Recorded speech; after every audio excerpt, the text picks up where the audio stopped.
Hello, Lewis Cass, and welcome back. Today, for your viewing pleasure, we are going to be learning a little bit about how to work with Edpuzzle.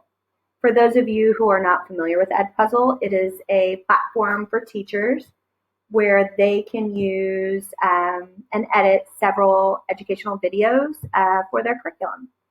So for those of you who are new, the first thing I want you to do is go ahead and type in edpuzzle.com, and you'll see that I've already done that up here in the top left.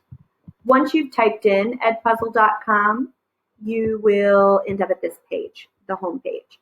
For those of you new, you will hit sign up and follow the prompts using your Google account. It should ask you what you're teaching and what state you're in. And for me, I've already done that. So I'm going to go ahead and hit login. Again, it's going to ask if I'm a teacher. Something to note that if you are using Edpuzzle and you want to make assignments for students, they're going to need to sign in to Edpuzzle here. So I'm going to go ahead and sign in as a teacher, and I'm going to use my Google account. So I'm going to sign in.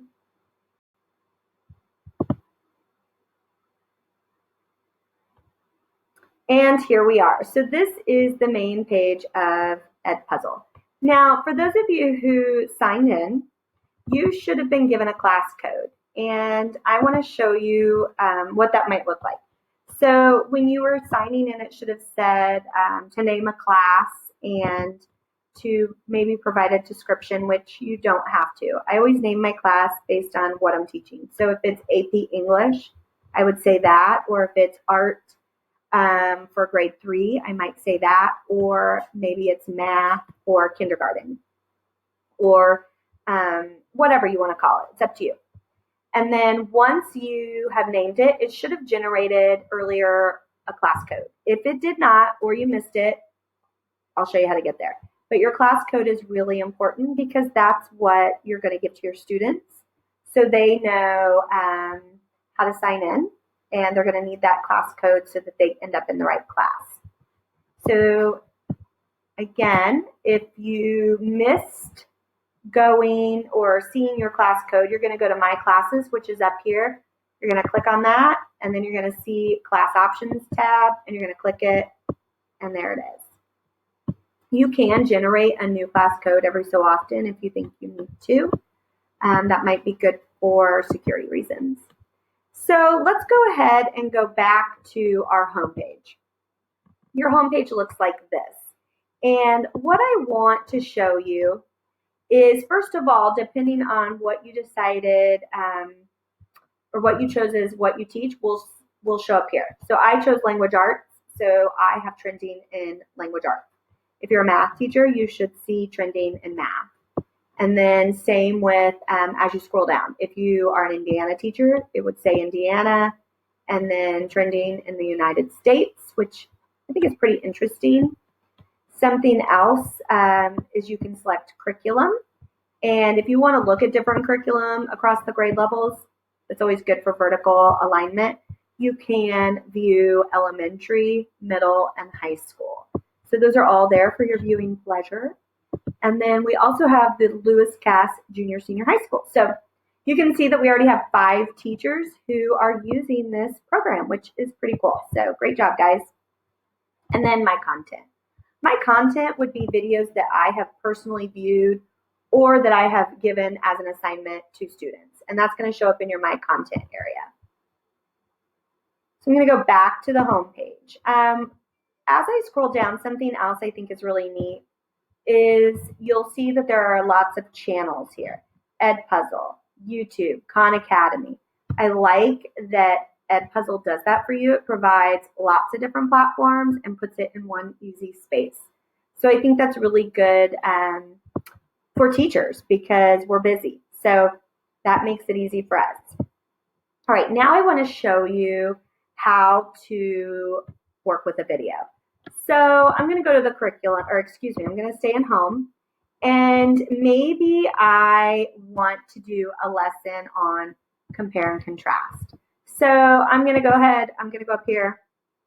You can see I've already searched it, but I'm going to put it in and I'm going to search for compare and contrast. And I want you to pay attention to two things. First of all, you'll see this area up here called Edpuzzle at the top.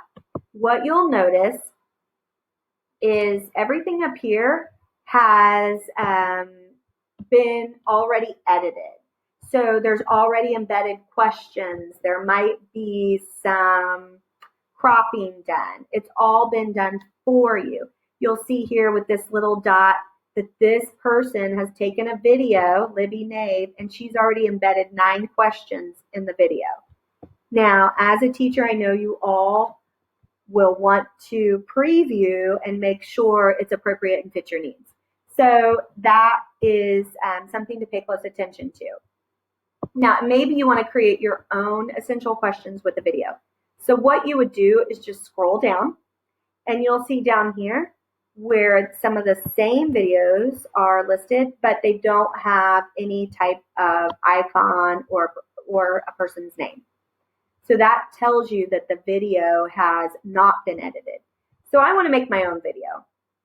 And I think this 4-minute video is what I want. So what I want to do is I'm going to preview that video. And I would pull it up and I would watch it to make sure it fits my needs. We're going to pretend that we watched it and that it's perfect.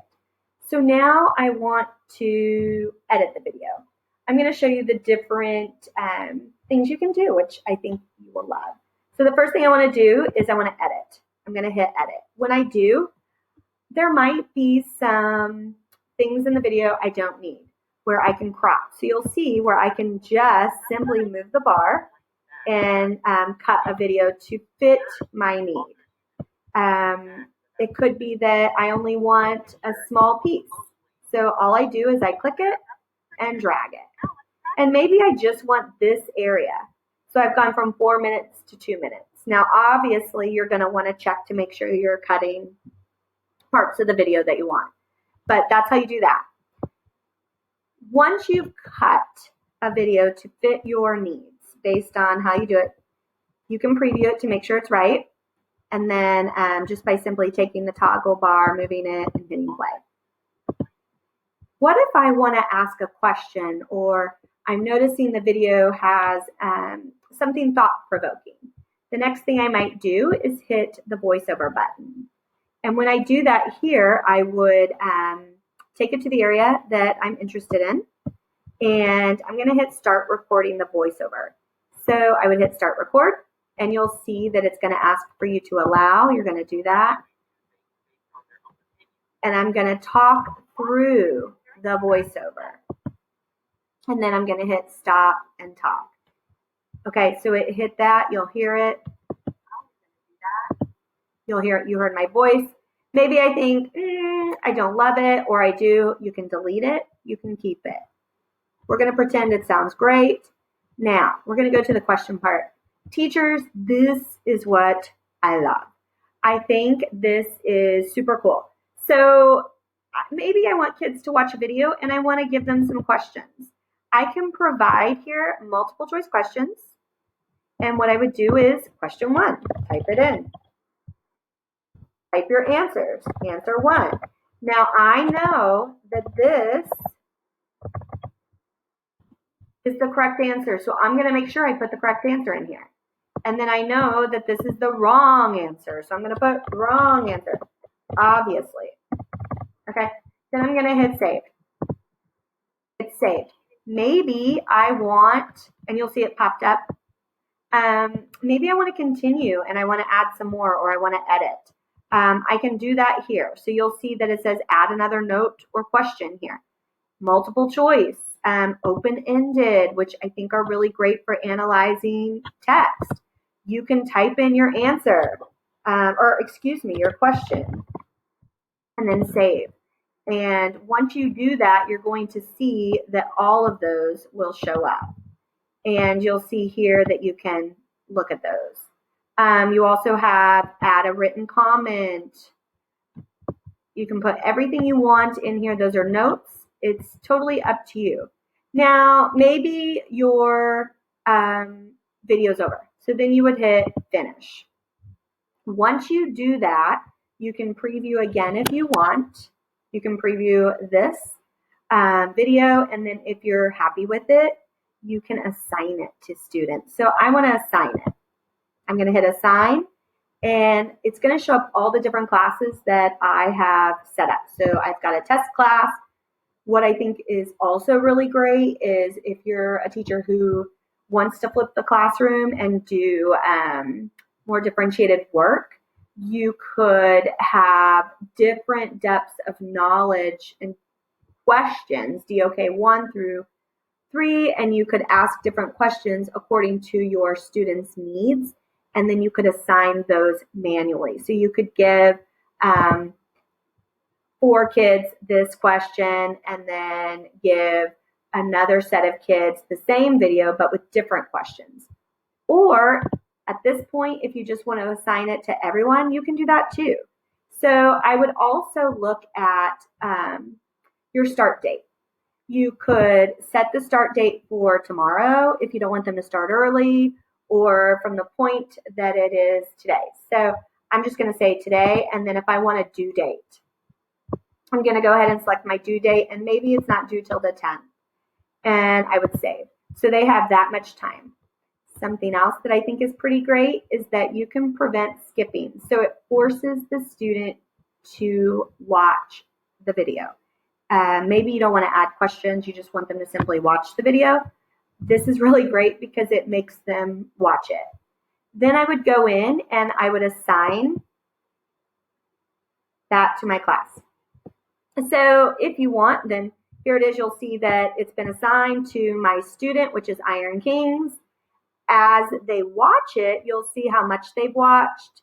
And then when they answer the questions, I'll have a grade that'll automatically populate, and then it'll tell me even when it's turned in. It is super awesome. I love it.